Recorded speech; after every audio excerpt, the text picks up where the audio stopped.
تعالي يا ست الكل نشوف مع بعض سر زبدة الحليب الإماراتية الطبيعية لترطيب وتغذية بشرتك.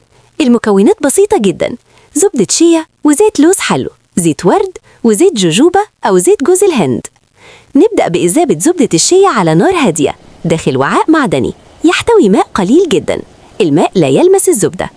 لاحظوا كيف الزبدة تتحول تدريجيا لكريمي ناعم. نضيف زيت اللوز وزيت الورد ومعاهم زيت الجوجوبا إذا حبيتي، ونمزج المكونات بمعلقة خشب حتى تتجانس تماما. استمري بالتحريك حتى يصبح المزيج ناعما وكريمي اللون، ريحته طبيعية وممتعة. نترك المزيج ليبرد قليلا وسيبدأ بالتماسك تدريجيا ليأخذ القوام المثالي. ننقل الزبدة إلى برطمان زجاج شفاف، نغلق الغطاء بإحكام، وهكذا نحصل على زبدة طبيعية رائعة لبشرتك. واحفظيها في التلاجة لوقت الاستخدام. ودلوقتي قومي اعمليها وجربيها على ايدك أو أي جزء من الجسم، هتلاحظي نعومة وترطيب فوري ورائحة طبيعية مذهلة.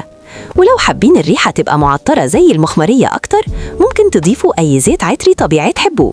جربيها اليوم لترطيب وتنعيم بشرتك وهتلاحظي الفرق. وإن عجبكم الفيديو ما تنسوش واشتراك لتوصل لكم كل وصفاتي الجميلة، واللي جربها يكتب لي في التعليقات وقولوا لي بتتابعوني من أنهي بلد. بحبكم في الله.